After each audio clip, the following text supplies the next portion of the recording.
Hi, I'm Debbie Ingram, and this is Town Meeting TV's Under the Dome series. I'm doing a special series on affordability in Vermont, where we're examining taxes, housing costs, and income. Today we're going to focus on housing costs with my guest, Nancy Owens. And thank you, Nancy, for being here.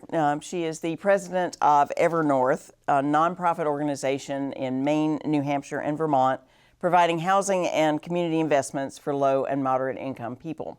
She has a lot of experience in the not-for-profit housing world, and so I'm going to just dive right in and ask you our first question. So what steps are involved in building not-for-profit housing?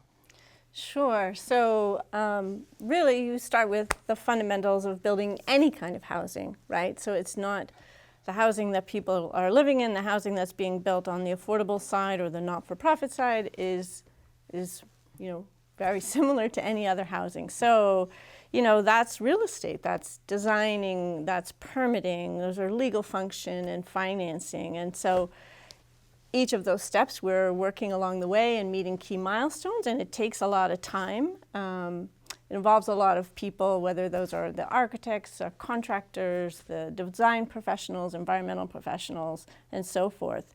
And I would say the difference, or one of the key factors for affordable housing in particular, one really primary additional piece is this key question of, does the project that you're proposing align with our state and federal housing policies? So are you sited in the right locations? Are you meeting a need that's been identified? Can you provide the amenities and things that the policies are looking for? Can you finance it with the public resources because it meets all of those priorities? So the physical side of it is pretty similar, but it's the context and the financing that's quite different. Okay. And I think that probably our audience can understand why housing costs might be higher for the for-profit world, because they need to build in a profit margin. But here in Vermont, our housing costs across the board really seem to be quite expensive. So why is even not-for-profit housing expensive to build? Well, the same reason, right? It's still housing, right? It's still the physical sticks and bricks, all of the materials that go into the housing, all of the labor costs, all of those consultants, all of that stuff is essentially the same, whether you're building a single-family home of 1,500 square feet or 3,000 or 4,000 square feet is a big house, right? An expensive house. So there's little physical difference about those structures, other than like this affordable home might be smaller and might have maybe, in some instances, maybe less expensive finishes or other things. But so that labor costs, the construction costs, all of that engineering and so forth is not that different between an affordable home and a market rate home, except for, as I said, you get to like finishes and so forth. But one of the things that does drive on the real estate side, does drive affordable housing pricing is that often affordable housing is sited in higher cost areas. So when you think about purchasing land, it can be higher in affordable housing because you're looking at land in particular in my sector, which I work primarily in rental housing.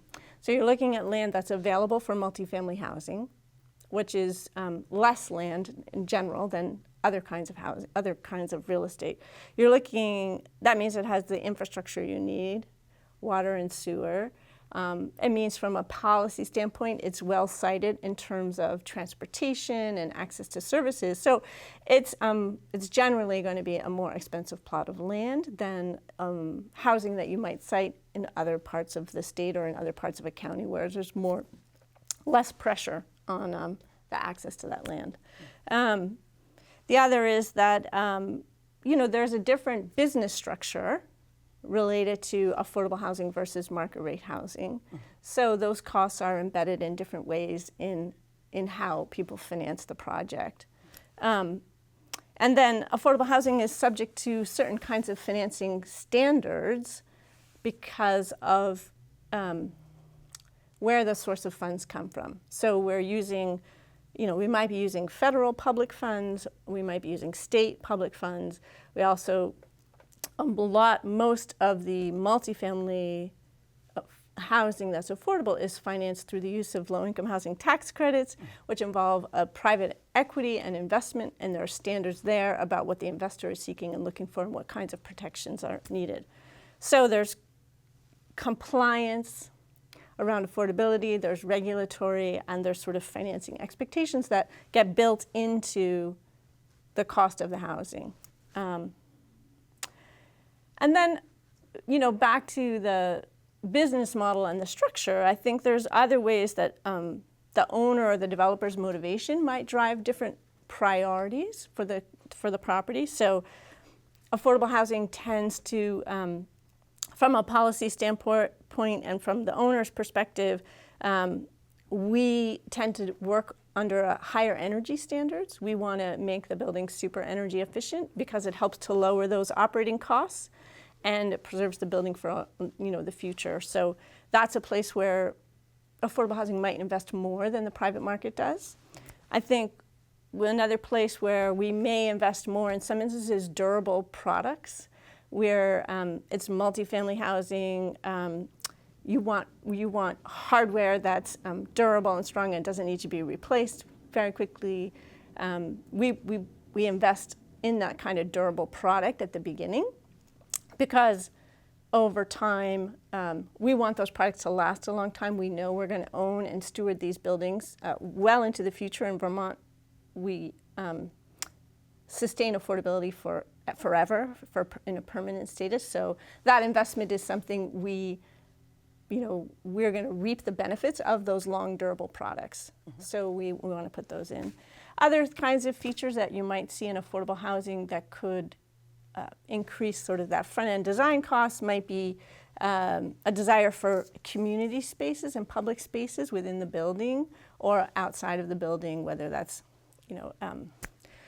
there's a requirement under our policies that we provide a play space, that we might have gardening spaces and other amenities for residents. So there's a mix of kind of owner motivation as well as the policy guardrails that,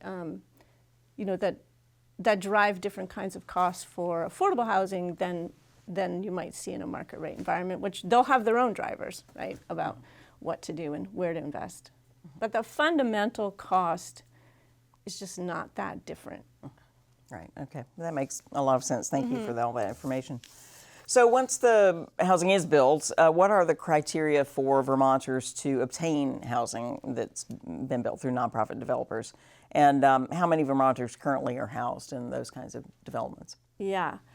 So, the main criteria for affordable housing that has these public financing is that you are income qualified. And so we're targeting household, depending on the source of funds, and there may be different income qualifications. And so the housing property manager and owner manages all of that compliance and hopefully makes it simple for the person who's looking to rent or buy the home, to just apply.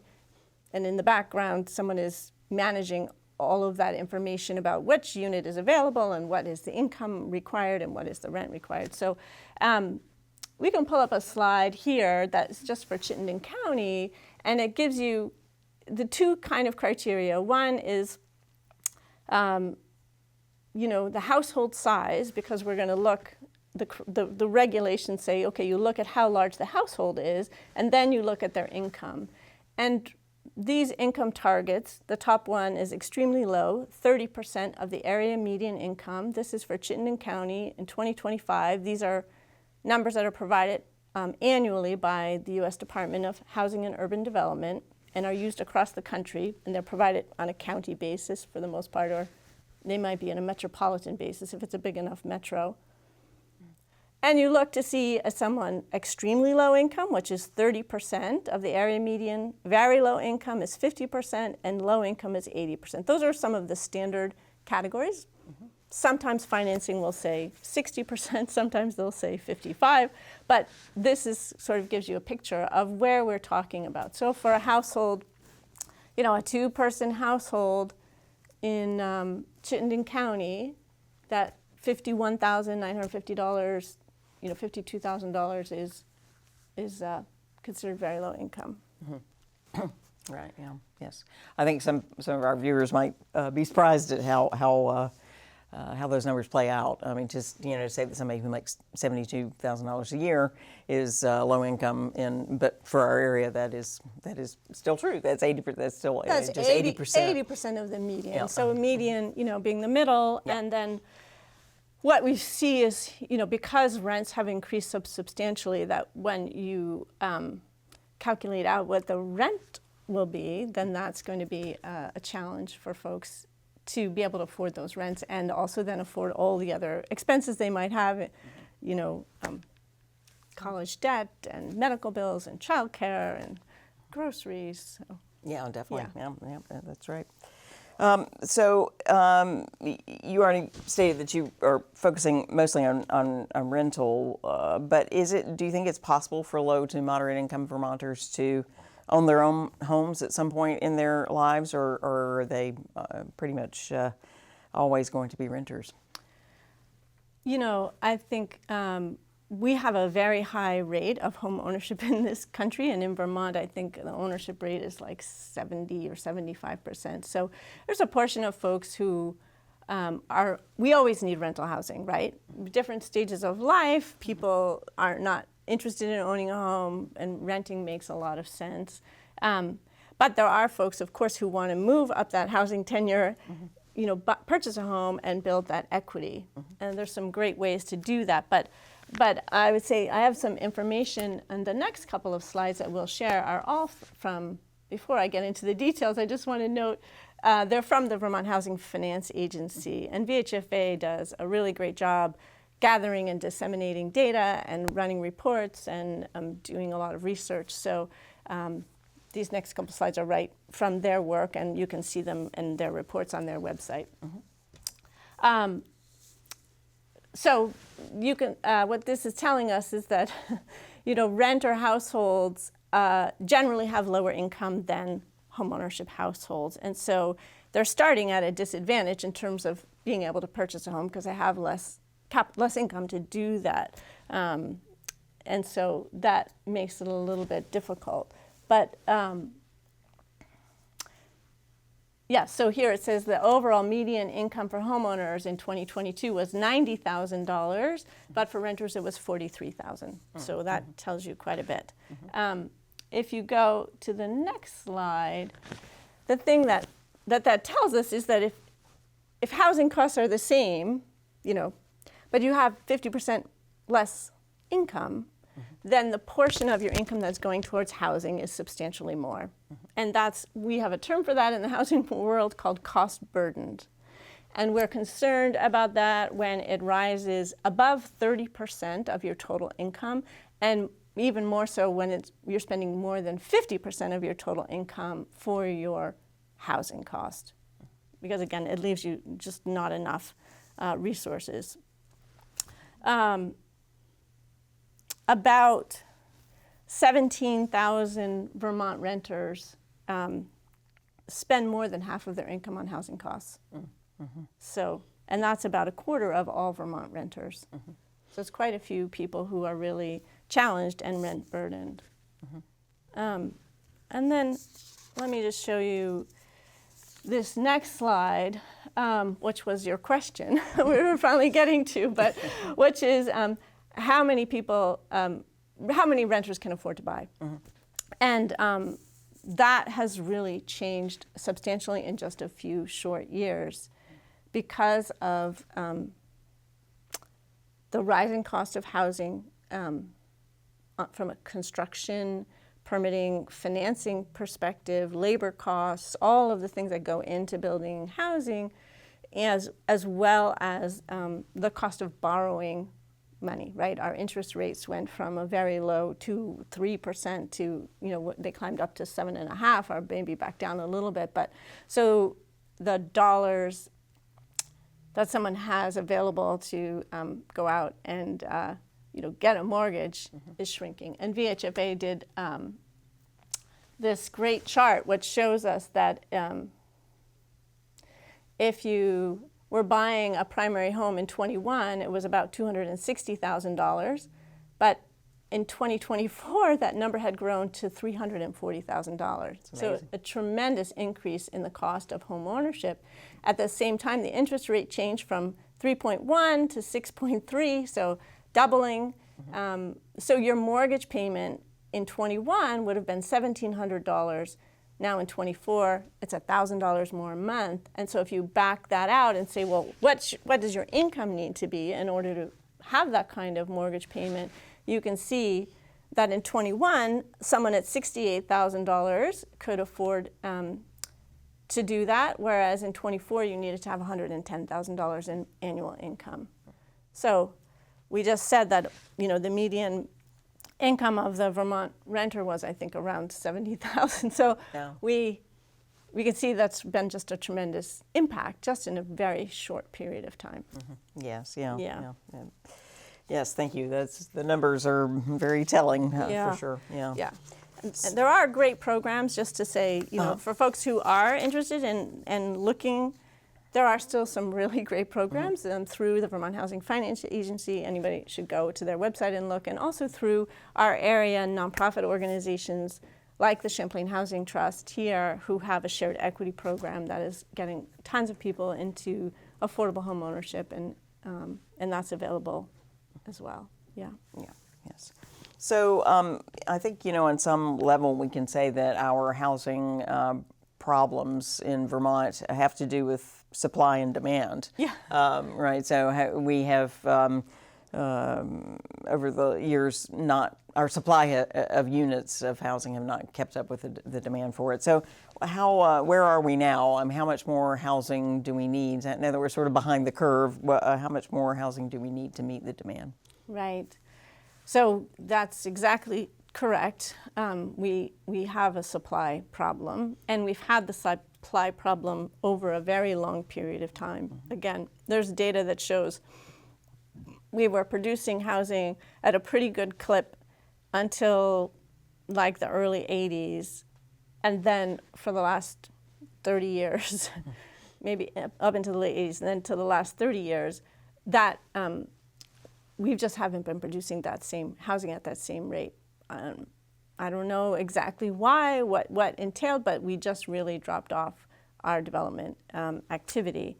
And so over that period of time, the pressure on housing has just grown and grown and grown to the point where we are now short, by studies that have been developed by economists and others in Vermont, 36,000 homes are needed. And I have, again, another slide from VHFA. And these numbers sum up to $36,000 over the next 5 years. So we do a housing needs assessment on a 5-year increments, and this one is for 25 to 29. It assumes, you can see the categories. We're replacing homes that are lost, right? Deteriorated, are no longer habitable, lost to fire or other things. We're addressing homelessness. That's the 3,295 folks who are without housing at all. Normalizing vacancy rates, that's the 4,000 units. Those are because we have this very low vacancy rate, and we want to be at a 5% vacancy, and most of the state is below 3. Some places are as low as 1% vacancy, meaning very little housing is available. Then we want to, we expect to see some new households in that period. That's the 14,000, and then there's additional new households that are assumed. The next 11,000 is based on the growth we've seen post-COVID, that more folks are coming to Vermont. So 36,000 homes, approximately 30% of that current stock in Vermont is rental housing, and rental housing that's serving low and moderate income households, or I'm sorry, I said that wrong. About 30% of the rental stock in Vermont is serving low and moderate income households. So we think at least 15,000 of those 36,000 homes that are needed in the next 5 years are for rental housing. And then a portion of those need to be affordable rental. Okay, I see. Yeah, so quite a few. We have our work cut out for us. Yes. Yes, yeah. And some of our other guests have addressed some ways that we're trying to work on that. But I wanted to ask you, from your perspective, what do you think municipalities and the state can do to provide incentives for housing construction to meet that demand? Yeah. Well, in my mind, there's 3 kind of focus areas that all of us can work on at every level of government and community. One is we really can adjust the laws and regulations that exist today to make those laws more about building homes than preventing the building of homes, right? So we want to build more homes. And we had Evernorth participated with Champlain Housing Trust and the Chittenden County Regional Planning Commission and a host of others on a campaign called Building Homes Together. There's great information on that website, which is on the Chittenden County Regional Planning website. But things like, things that people have been doing and are great is creating affordable housing boards and commissions at the local level. Because if you have a commission and a board, they're raising the topic, they're bringing forth ideas, they're advancing, they can advocate for particular projects, they can advocate for policies that are happening at the municipal level. We've also seen a little bit of growth in affordable housing trust funds at the local level, which is just capital that could be available to support projects. And we've seen a ton of work being done locally and at the state level around zoning changes. And that's critical. That's critical. So I think we just need to think about all the rules and regulations through the lens of how can this regulation be changed so that we can see more housing be created. And what's getting in the way, and what would that take? So I think that's an important thing. And folks are working at that at every level. I think the second item is we all, in every person, I think, can adjust our own attitude and rhetoric around growth and development and builders and developers, and really talk about the value that comes from having more housing in our communities. Because what you can see is without the housing, we're struggling. Some folks who have the least amount of income and have other concerns are without housing at all, and that's terrible. But that impacts our economy, it impacts our sense of security, it impacts how children, are doing. Just every person needs a place to live, and without that home, or if you're terribly cost burdened, it limits the opportunity to do other things, right? To participate in civic life, to hold a job, to engage, in the community, and it has a really negative economic impact on our communities. So housing, even if you have your own house today, if others around us are struggling to find housing or afford housing, it is impacting you. And I think we all need to understand the value of having enough housing for the community that lives here. So that's one thing, is just really educating ourselves and each other about the value of having a robust environment for housing. And then I think the third thing is, capital, right? We need to raise new resources to invest in building homes. And that's because on the affordable housing side, we will always need to have directed non-market financing, right? We will always have to have some kind of public capital in order to make constructing housing affordable. And that's because essentially, think about it. In the private sector or the market sector, the price of the housing that you're paying, your rent, is paying the mortgage for the developer. If the price that you're paying in affordable housing, the rent, is $1,000 less, or more, which is the case. It could be $2,400 for a market rate 2-bedroom apartment in Burlington, and $1,000 for an affordable 2-bedroom apartment in Burlington. That differential on the market rate is going to pay the financing and the mortgage for the property. On the affordable housing side, we don't have that differential, and so our capital costs have to be provided from someplace else that's lower cost in order to provide the affordable rent. So we need capital to continue to build affordable housing. Great, thank you. Yeah, those are all very, very helpful, and and I'm pleased to be on the Williston Housing Committee. You great. mentioned that there are more municipalities, and I know that there are several other towns in Chittenden County that are forming these committees, and we do have a small trust fund, and so I think there's a lot of effort out there to there's a recognition of what's going on and how difficult it is for some folks, and what that we need to do more. Yeah, and those commissions I think are very, very valuable. When Evernorth works around the state and showing up in communities across the state, and there's an affordable housing commission, and we're talking about building new housing or renovating a property, that commission has been invaluable in terms of that education component, educating whether it's the DRB or the council or select board members or neighbors, and helping pave the way even before about why this is an important thing in the community and why they want to welcome new housing. So it's really good work, and thank you for doing it. Well, yes, my pleasure. So I want to close out by asking you the same question that I'm asking all of my guests, which is, since this is a series on affordability, what is your definition of affordability? Wow, so that question is a little broader than I was originally thinking. Well, you can interpret it any way you want. Yeah, thank and you. You can certainly focus. Yeah. We've talked a little bit about affordability in housing, right? And the idea of being cost burden, and that stems from 30% of your income is for housing, but the balance of your income is then available for other things. And what does that mean when you're cost burdened, and how challenging that can be for people who might be really have very little money at the end of the month. For food, for childcare, and other things.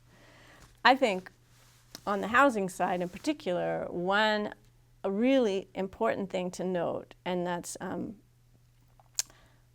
is a commitment that Vermont made when it started on these new programs, 35 or 40 years ago with the Vermont Housing and Conservation Board, which is one of our primary state agencies that's supporting affordable housing around the state, is the notion of, or the policy is not a notion, but of permanent affordability. Mm-hmm.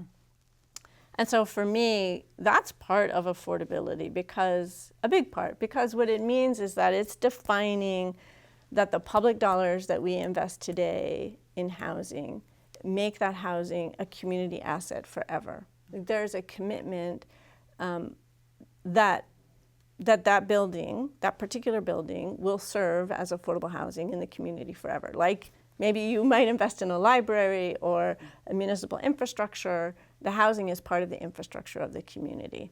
And it's a really, I think, a great policy from an equity standpoint, but it's also a great economic policy, because that investment that's made when that building, as every building does in 20 years or 30 years, needs recapitalization. Mm-hmm. The cost of, repairing the roof or putting in new energy efficient building systems is much lower than if you were to build new. And what we see in the housing industry across the nation is that a lot of states and municipalities didn't put in long-term restrictions on their financing. And so at the end of the financing period, 30 years, the housing that was built with those dollars is lost to the market, right? The owner says, oh, I did my thing, I paid off my financing, thanks for those 30 years. This building is in great shape, and now I'm going to rent it, for more. Mm-hmm. And so that housing from the community standpoint is lost. It needs to be replaced, and the cost of replacing it is much higher than the cost of just sustaining it. And so what we've seen is that over time, many other states have implemented similar policies to Vermont and have increased their affordability period, from initial 15 or 30 years to now. Many states have 50 or 60, and a few others like us have the 99 or perpetual. So I just think that that commitment to the long haul, to the constancy of having housing that's available for all is really critical and just a hallmark of I think the values that Vermonters have and want to be known for and want to live by. So that's an important thing for me. Yes, thank you. That's great. So I've been speaking with Nancy Owens, the president of Evernorth, and I really appreciate your taking the time. I'm Debbie Ingram, and this has been one more in our series on affordability in Vermont, part of the Under the Dome interviews. So please tune in and watch all of the various interviews, and we'll see you next time.